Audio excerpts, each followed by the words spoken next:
Hey guys, it's me Percy from Max Place. How have all you been? It's been a long time, but we're finally back with another episode on Naruto Shippuden Ultimate Ninja Storm Generations. We'll be picking it off from where we left off, where we left off,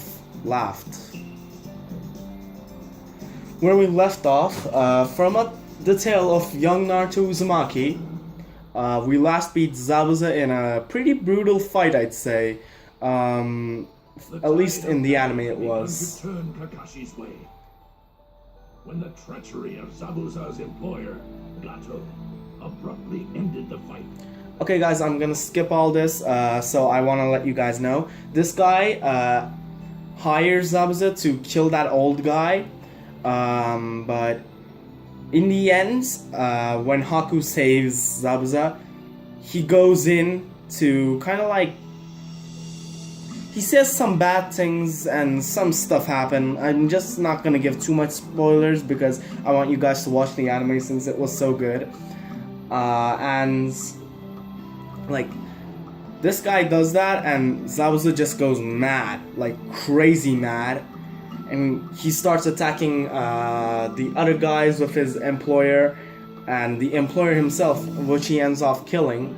But in the going on of this moment, Zabuza dies because he takes too many hits, which he couldn't have. Like, if he wanted, he could take less damage from that. Like, he could not even take damage at all. But because he's so mad and he just wants to kill this guy, he just charges at this guy like crazy, taking all the stabs he can, and well, he ends up dying, which later on in the Shippuden makes a great impact on the series itself. So as you guys can see, he's mad, Haku's dead. Naruto and his friends had shown great improvement. As I told you guys, this while they were protecting this old guy, they were also in training. By the way, I will get to this part, guys. Just a second. So, how to say this? They defeat this guy and Zabuza and Haku die, so they make graves for them. And then the bridge that the old guy was building, when it's finished, it's named the Naruto Bridge, which again in the Shippuden series you will see somewhat. And then these guys turn back to the village. I don't know why I can't speak today, guys. I'm so sorry. They turn back to the village just to find out that they're going to be in the Chunin exams. They're Genians right now, so like there's something like this. The Genyan is when you're first shinobi, a ninja. And then you move up the ranks. It's like a ranking system. Genyan is the lowest. Chunin is the second lowest. Jonin is one of the best. Actually, no. Chunin is the lowest. No, Genyan is the lowest. Chunin is the middle. And Jonin is the best. And then there's the Hokage. Not the Hokage, but the Kage. They each are the leaders of their own villages. So they're like the highest level. So these guys come back to see that the Chunin exams are waiting for them. They get in a written exam. They pass the written exam. Then these guys go into a jungle, which apparently they didn't show here. And then it's kind of like a jungle exam. They finish that as well. And then these guys get into a tower. A tower, guys, which they didn't show again, which makes me crazy. And then they have their third exam there. And in their last exam, to pick out the Chunin amongst them, they go into a tournament type battle, which is like, what, 5, maybe? I can't remember, but it's like somewhat days later after their third exam. So they have time to prepare and all that stuff. And Naruto gets picked by Choji, not by Choji, but gets picked to Choji to battle him. So they're gonna have a battle in the Chunin exam. I'm guessing you can understand who will win. But Naruto does something amazing in this. I'm not gonna give it spoiler. Go watch it, guys. That was an amazing episode on its own. Like, I can distinctly remember everything that happened in the Chunin exams because like that part of Naruto alone just caught me by so many things, and it had so many how to say this, effects on the series itself, even the Shippuden and going on in the manga itself. So by the way, Neji was the person who beat Hinata. Hinata is a girl that loves Naruto, and also she is Neji's cousin. But Neji doesn't go easy on her one bit, and she gets into a clearly, there's no way you can understand that, into a really bad position. Like she gets all those injuries and stuff, but it's avoided in a fight. So as you guys can see, I want to show it somewhat. This is literally somewhat alike to the arena they battle in. I kind of want to break his defense. Damn, he hit me. Oh, I don't like that. I have to take the beating. Like, there's no choice. I don't have my L2. I can't start to block after he starts hitting me. Hey, mother... Oh, fuck's sakes. There we go. Let's get some hits into you. I hate you right now. Let's get some bigger hits. There we go.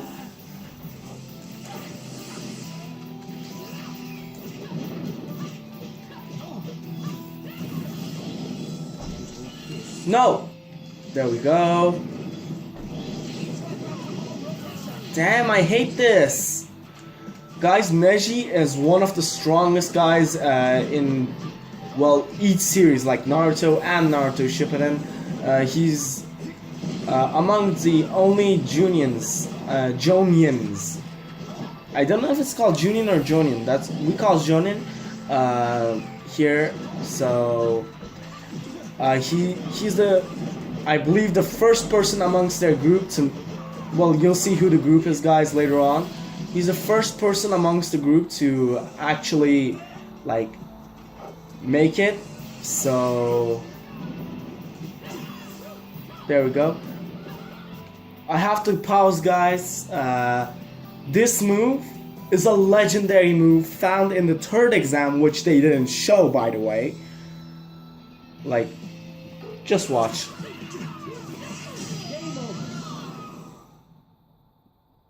Now you understand.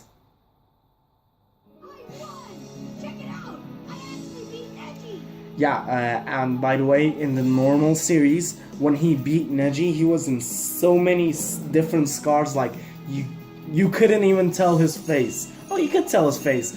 And he pulled off a great strategy in this exam, which they're, of course, not gonna show it, so let's get past everything we got. We got an A rank, which is... since the guys are starting to get harder, I would prefer a better one. Against all expectations, Naruto was able to outmaneuver Neji and emerged victorious. The finals of the Chunin exam had been truly eventful, but then chaos descended. The assault by Orochimaru, chief of the Hidden Sound, and the betrayal of their ally, the Hidden Sand Village. By the way, guys, I want to point out, I don't think it's going to point out anywhere in the game. If it is, well, they actually decided to point out something important. Orochimaru is one of the 3 sages. The 3 sages were all trained by the 3rd Hokage, which was the 3rd leader of the Leaf Village. There's Jiraiya, there's Tsunade, and there's Orochimaru. Orochimaru's the guy who decided to go his way rather than doing anything good.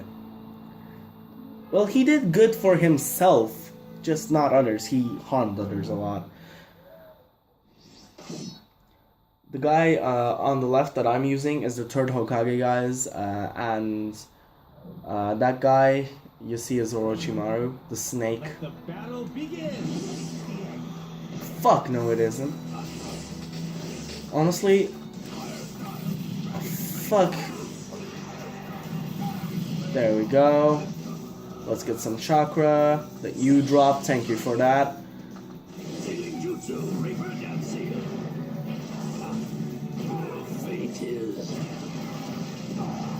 There we go. That does a decent amount of damage. I believe I need to use it 3 times to actually get it to kill him.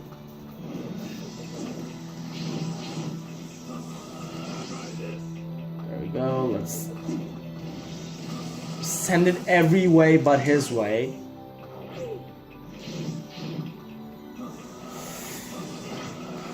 There's actually a really big story behind his, well, special move, let's just say, his main ninjutsu.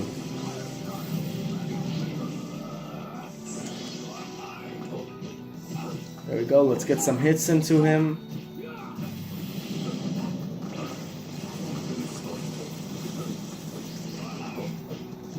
Let's get some different combos going.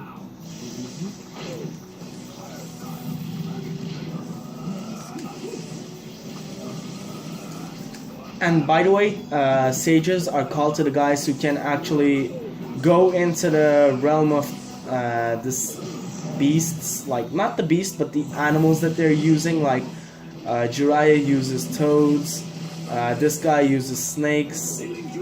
I don't know the name of the animal that Tsunade uses, but and they were trying to go because the third Hokage was teaching them to seal, but Jiraiya didn't have a seal with anyone just yet. Like, he didn't have a blood seal, so he just pressed it and he just went to their side and became a sage, learned a lot of stuff, became somewhat better. Still not better than the rest, but somewhat better, I'd say. There we go.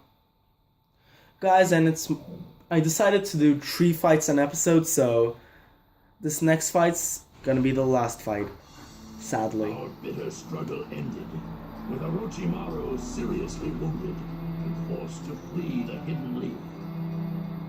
But the village, too, had paid a terrible price.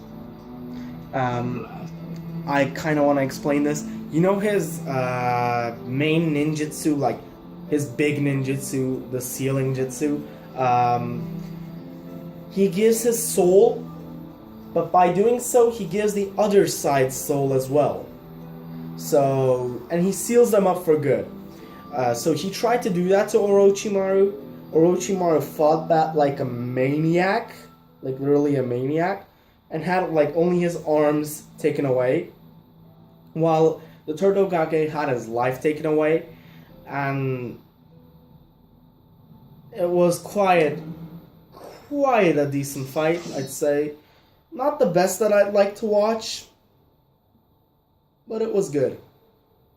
It was definitely good. So, let the battle begin. Okay, so I want to explain this. Sasuke is supposed to fight Gaara, but when he comes and they start fighting Gaara, Gaara goes into maniac mode, into kind of like Jinchuriki mode. Jinchuriki means they have sealed beasts inside of them. These guys are beasts. They go from 1 tails to the 9 tails. There's a secret like 10 tail guy, but he doesn't count. Anywho, Naruto has the 9 tails inside him, and Gaara has the 1 tails inside him. And Naruto's not using the 9 tails, while Gaara goes maniac and starts using the 9 tails. So it's about that. It's quite nice.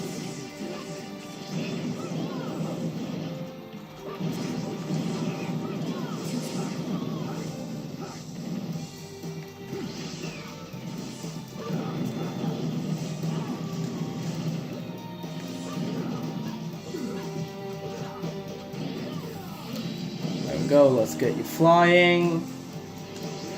Let's use our main ninjutsu, and since that didn't work, let's get up close. Let's get some hits. Let's get some combos going. Come on. Don't be shy to combo. There we go.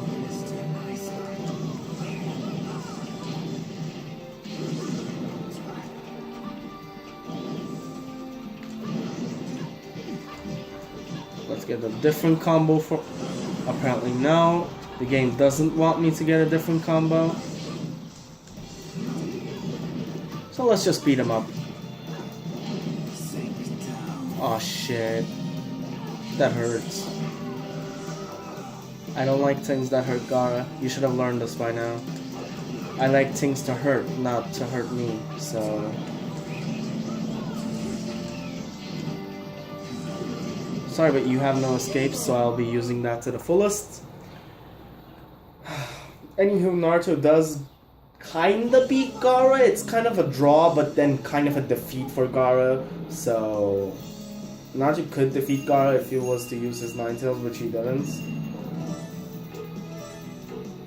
So that's about it for this episode. I hope you guys enjoyed. As a big fan of Naruto, I always enjoy this. As I always say, I always think back as Return to Game Mode Select. So, anywho, as I said, hope you guys enjoyed. Love you all. Hope to see you in the next episode. And as always, see ya.